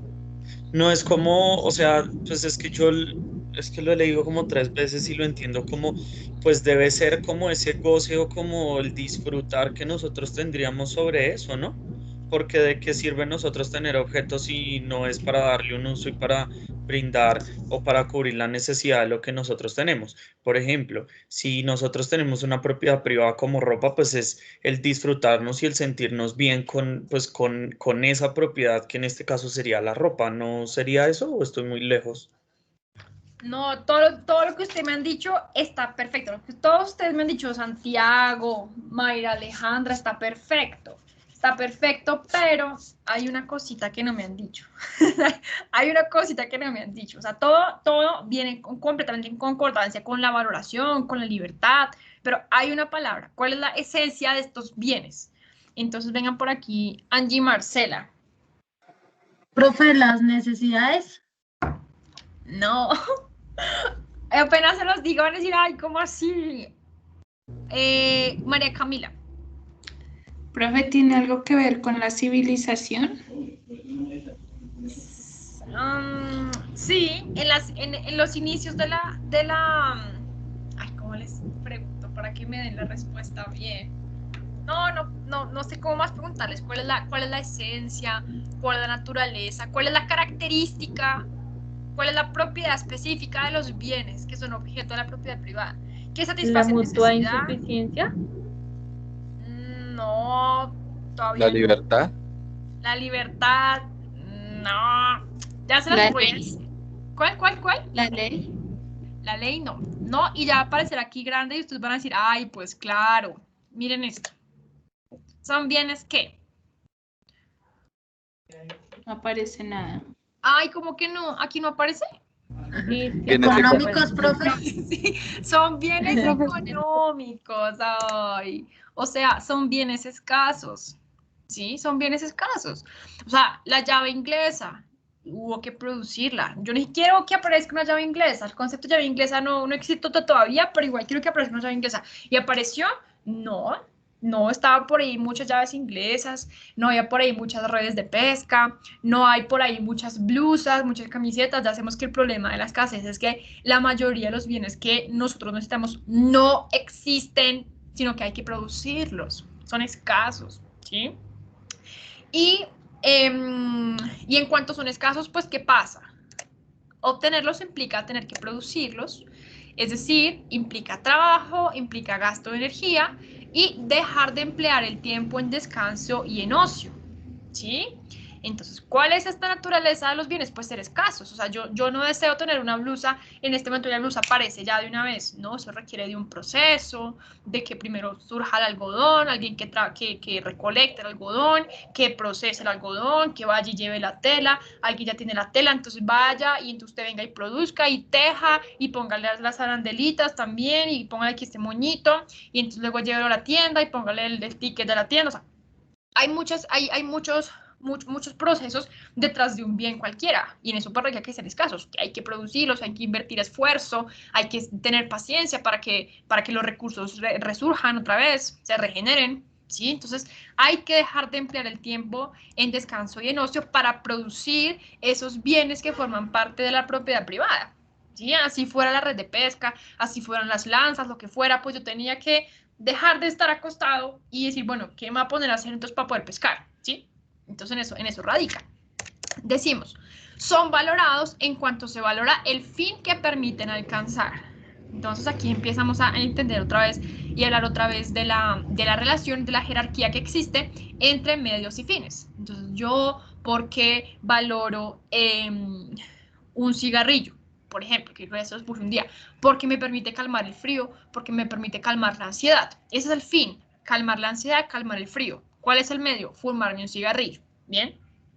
Si yo no tengo frío, si no tengo ansiedad, pues yo no quiero un cigarrillo para nada, yo no voy a valorar ese cigarrillo. Entonces, no es valorado el fin, no es valorado el medio. Ahora, estoy un día en la Plaza de Bolívar de Bogotá y está haciendo un sol súper, está haciendo un sol así canicular, súper, de esos que hacen en Bogotá a las 12 del día, y estoy ahí para en la Plaza de Bolívar y hay un señor vendiendo sombrillas. ¿Para qué me sirve el medio, la sombrilla como un medio? Pues si es una sombrilla, si es un paraguas, digamos que es un paraguas y no me interesa para cubrirme el sol, entonces en este momento ese medio que es el paraguas no me sirve para mí para alcanzar un fin. Entonces yo no valoro el paraguas, ¿sí? Pero si de repente empieza a caer un aguacero y me voy a mojar, entonces cambia mi valoración por ese bien. O sea, mi valoración subjetiva cambia dependiendo de las circunstancias en las cuales yo me encuentre. Entonces, esta señora ofreciendo los paraguas y yo en un principio pues como que no le paraba muchas bolas porque estaba haciendo sol. Entonces el fin que me permitía alcanzar el medio era cubrirme de la lluvia. Como no tenía el fin de cubrirme la lluvia, no valoré el medio. Pero luego llovió y empecé a querer tener como fin taparme y cubrirme de la lluvia. Empecé a valorar el medio que era el paraguas. Entonces los medios son valorados en cuanto se valora el fin que permite alcanzar. Y teniendo en cuenta que esos bienes que son valorados en cuanto permiten alcanzar el fin son económicos, o sea, no están inmediatamente los necesitamos, sino que no están inmediatamente los deseamos, sino que hay que producirlos, ¿sí? Ah, bueno, aquí. ¿Por qué valoramos un cigarrillo? ¿Por qué valoramos un tapabocas? ¿Por qué no valoramos un arma? Entonces, ¿por qué valoramos un tapabocas en este momento? Pues porque es un principal medio que yo necesito para salir de la calle, ¿sí? Para que me dejen entrar a cualquier sitio y empezando pues para no enfermarme por el virus que existe, ¿sí? Porque yo no valoro un arma. Bueno, personalmente yo y estoy segura que ninguno de ustedes, ¿sí? Porque ¿cuál es el fin de un arma? Matar, ¿sí?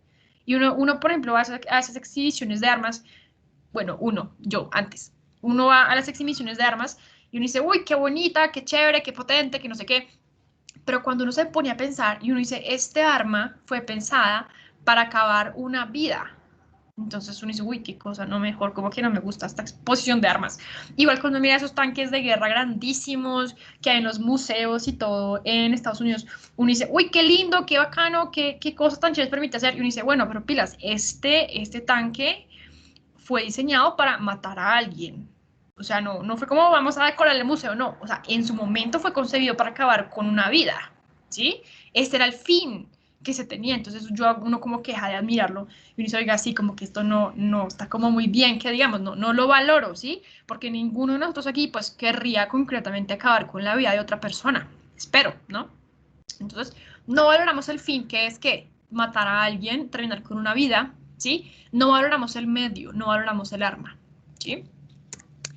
Tienen dos naturalezas, muy naturalezas. Los bienes económicos tienen dos naturalezas. Y esta naturaleza que tienen los bienes depende de su proximidad con la satisfacción de una necesidad. Entonces, en ese sentido, estos bienes económicos, que hacen parte de la propiedad privada de las personas, que surgen y que puedo decir que son míos porque son su autor intelectual o lo obtuve mediante la contraprestación de un intercambio, tienen dos naturalezas. El primero es ser un bien de consumo, el segundo es ser un bien de producción. ¿Y de qué depende que sea un bien de consumo o un bien de producción? De su proximidad con la satisfacción de una necesidad, ¿sí? Entonces, por ejemplo, los de consumo sirven para satisfacer para satisfacer una necesidad no necesitan la intervención de otro bien. Entonces, un mango por sí solo es un bien de consumo, ¿sí? Pues, ¿qué intervención, qué ayuda de otro bien va a necesitar un mango para satisfacer una necesidad? Pues me como el mango, punto, final, ¿sí? Entonces, es un bien de consumo inicialmente, ya les voy a decir por qué inicialmente. Es un bien de consumo. Entonces, aquí puse un ejemplo, puse una fresa, puse una chaqueta, puse un café, ¿sí? Ahora, los bienes de producción necesitan de la intervención de otro bien y se clasifican como bienes para producir otros bienes, ¿sí? Entonces aquí tendremos, por ejemplo, un hilo, unos tornillos, ¿sí? Un hilo por sí mismo, ¿qué satisfacción reporta un hilo? Un hilo. Tener un hilo. Pues, ¿qué te digo? No mucha satisfacción, ¿sí? ¿Por qué? Porque para que este hilo pueda satisfacer una necesidad que podría ser bordar los bordes de una chaqueta, ¿sí? Necesita de la intervención de otro bien, que pueden ser unas agujas, puede ser una máquina, puede ser una tejedora, lo que sea, un bien que necesita de otro bien, ¿sí? Entonces, estos bienes que como tal necesitan de la intervención de otro bien, ¿alguien me puede ayudar a darle entrada a alguien que está en la salita de espera, por favor? Bueno, entonces, estos bienes de producción son los que van a necesitar de la ayuda o de la intervención de otros bienes para satisfacer como tal una necesidad. Por ejemplo, unos tornillos por sí mismos, pues, ¿qué satisfacción van a, o sea, qué necesidad satisfacer tener unos tornillos? O sea, decoración. Si eres un coleccionista de tornillos, pues hasta de pronto los tornillos son un bien de consumo para ti. Pero por lo general nadie colecciona tornillos, ¿sí? Entonces, no son como tal, no podemos considerarlos en nuestro ejemplo concreto porque ya saben que todo es subjetivo, todos los bienes son subjetivos y si aparece el coleccionista de tornillos, sería un bien de consumo para él. Entonces, porque satisfacen su necesidad directa de tener muchos tornillos. Entonces, estos necesitan de la intervención de ¿cómo es que se llama? De un destornillador para pegar son tornillos, para pegar un cuadro, una tuerquita, lo que sea, ¿sí? Entonces ya necesitan de la intervención de otros bienes. Y esos bienes que como tal necesitan de la intervención de otros bienes para producir un resultado final, un bien de consumo, entonces los vamos a conocer nosotros como bienes de producción. Ahora, ¿qué pasa? lo que para una persona puede ser un bien de consumo, para otro puede ser un bien de producción, ¿sí? Y aquí es donde revelamos las subjetividades de todos nosotros y de la economía como tal, que siempre cuando la evaluamos a la luz del desarrollo humano, pues nos damos cuenta que, pues, que tiene en cuenta todas las subjetividades y todas las valoraciones que somos todos nosotros, ¿sí? Porque si yo considero el mango por sí mismo, pues ya es un bien de consumo, ¿sí? Pero si, por ejemplo, yo tengo ¿cómo se dice eso? Yo inventé una empresa y mi empresa tiene como función preparar limonadas de mango, ¿sí? Entonces, para mí el mango no es un bien de consumo. Para mí, como propietario del local, del negocio, donde estamos vendiendo las limonadas de mango, que no sé, entre otras cosas, si se puede, hace que se puede limonada de coco, no sé si se puede mango, pero sí me ocurrió el mango. El mango para mí como propietario del local es un bien de producción, porque ese mango está necesitando de la intervención de otro bien para producir un bien de consumo para mis consumidores, para mis clientes. Entonces, ¿qué intervención necesita mi mango? Pues primero que todo, una licuadora. Necesitamos un cuchillo porque no lo va a poner a mí, no le va a poner a mi limonada la cáscara del mango, aunque dicen que es muy nutritiva, pero no creo que suene muy bien. Entonces, tengo que utilizar un medio, un bien, que es un cuchillo, que es un bien de producción, porque cuando yo lo combino con mi mango, entonces voy avanzando en el proceso de producción que me lleva al producto final, que es una limonada de mango. Entonces, para mis consumidores, la limonada de mango como tal es un bien de consumo. Para mis consumidores, el mango es un bien de consumo también, porque lo pueden ir a comprar al supermercado y ya lo tienen. Pero para mí como empresario, ese manguito, pues es un bien de producción, porque lo voy a combinar con otros para producir otra cosa mejor, más chévere, ¿sí? Entonces aquí puse varios ejemplos. Yo, como persona del común y corriente, el maní es un bien de consumo, pero si yo trabajo en una fábrica de mantequillas, el maní es un bien de producción, porque las mantequillas son de maní. Entonces, esto es un insumo que utilizo para avanzar hacia un producto final que será un bien de consumo. Entonces, estos bienes que son económicos, que son escasos, que entran a formar parte de la propiedad privada de las personas porque son sus autores intelectuales o porque los adquieren gracias a la contraprestación, pueden ser de consumo o de producción. ¿Y de qué depende? De su proximidad con la satisfacción de una necesidad final, ¿sí? Entonces, fíjense que no es tan fácil decir como la licuadora, bien de consumo, bien de producción, la camiseta, bien de producción. Una camiseta es un bien de producción, ¿para quién? Para una persona para quien una camiseta sea un bien de producción. No se me ocurre nada. Bueno, el caso es que no es tan sencillo. Creo que para todos una camiseta sería un bien de consumo, creo. Si a alguien se le ocurre algo, me avisa. Entonces, no es tan fácil clasificar como un vaso de consumo, una licuadora de producción, una camiseta de consumo, aunque para mí sí fue fácil, un celular de consumo, ¿no? Y los contadores ya podrán decir como, oiga, sí, como que no es tan fácil. Porque ¿de qué depende de que un escritorio o un computador entre en determinado rubro del activo? Entonces, del uso que se hace, de los activos de la empresa, ¿en qué rubro entra? Pues dependiendo del uso que se hace. O sea, si contribuye directamente a la operación de las personas que trabajan en la empresa, podemos decir que lo clasificamos como un bien de capital.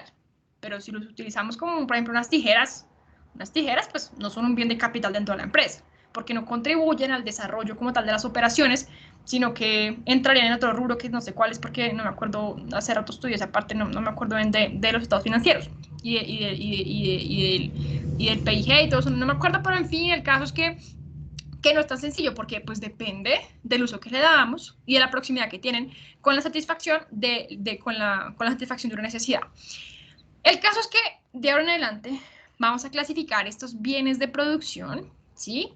Vamos a entender que son bienes para producir otros bienes, ¿listo? Entonces, estos bienes para producir otros bienes, vamos a conocerlos como factores de producción o medios de producción o bienes de capital, ¿listo? Y vamos a dejar hasta acá porque entonces ya me alargaría y nos quedan 8 minutos y entraría en otra idea y pues ya la cortaría y no quisiera. Entonces, para la próxima clase vamos a tener bien en claro esta partecita. ¿Listo? Vamos a empezar, retomamos la próxima clase. ¿Listo? ¿Alguien tiene una pregunta hasta ahora que quiera hacernos partícipes de su pregunta? Entonces voy a detener la clase de una vez, ¿bueno? Listo, por aquí.